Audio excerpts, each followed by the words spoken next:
Not only is the rhetoric heating up between the United States and Russia, but also dangerous military actions, troop deployments, and new developments of supersonic nuclear weapons. In this video, we're going to give you a full geopolitical breakdown between the relations between Barack Obama and Vladimir Putin. Now, just a few days ago, the U.S. Navy released this video of Russian Su-24 warplanes making a simulated attack run on U.S. warplanes in the Baltic. Now, of course, this incident is sparking a huge altercation that has been developing and fostering for years now between the two superpowers. Of course, the United States and the West sees this as aggression, this simulated attacks. John Kerry, our Secretary of State, even made a statement saying that those warplanes could have been shot down by the United States.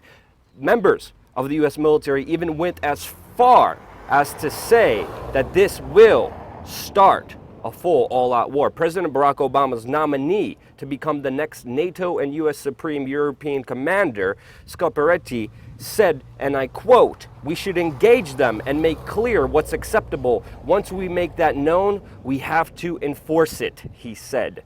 So this is the next nominee by Barack Obama to be the next head of NATO. And of course, many people around the globe are pointing to the fact that here on the map in the world is America. And the American warships who were doing drills with Poland, their ally in the region, were in the Baltic directly close to the Russian border, showing their aggression, showing their military might right at the footsteps of Russia. Now, of course, the United States right now, with Barack Obama being inside of Germany, is trying to strong arm them to deploy more troops to NATO on the Polish border in order to become more military aggressive towards Russia. Russia, on the other hand, is making their troop deployments. Most of Russian troops and aircrafts who were supposed to be out of Syria by now are not. Russia has also kept more than 24 of its military aircraft in Syria and continues to send military equipment to that country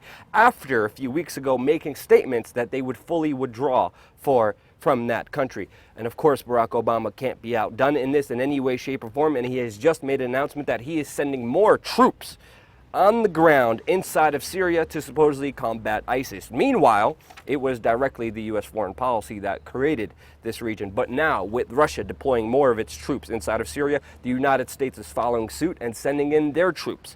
Now, of course, why is Barack Obama requesting military support for possible war with Russia? Well, these microaggressions between these two countries, the saber rattling that has been continuing for years and years now, is of course escalating to grand proportions. Russia has just tested and developed new hypersonic glide vehicles that could send out nuclear weapons and deter and destroy U.S. air defenses. And because of that, the United States doesn't have a defense towards a full all-out nuclear war against Russia as we are speaking right now, but they're developing lasers to combat these new weapons that are being developed by the military-industrial complex, which is the clear winner in all of this saber-rattling, egotistical, machismo battle between the U.S. military and Vladimir Putin. Now, of course, these incidences with these jets are very dangerous. We have just heard reports of Russian forces firing on Israeli jets, and as we know, inside of Syria,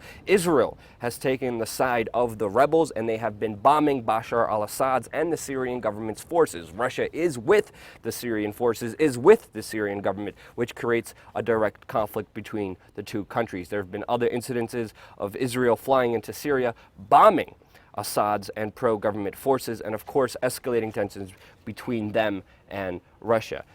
These fighter jets, these simulated attacks are prone to mistakes. As we are seeing reported today, Norwegian F-16 fighter jets mistakenly shot up a control tower with their own officers inside, which shows you just how dangerous this situation is that could spark a full all-out global conflict, which we were close to a few months ago when Turkey actually did shoot down 2 Russian military jets for their aggression. Now, of course, Russia is known for their aggression, but we have to understand the United States is as aggressive as Russia is in this geopolitical field, with the clear winner being the military-industrial complex, with all of our money being siphoned away against supersonic nuclear weapons and laser weapons. This is getting fully out of hand, with us, the people, being clear losers in this big high school bully, tough, egotistical, machismo showdown between these 2 countries that are getting out of hand. All the sources to this video will be in the description below, so you could fact check everything, make up your own mind, be an independent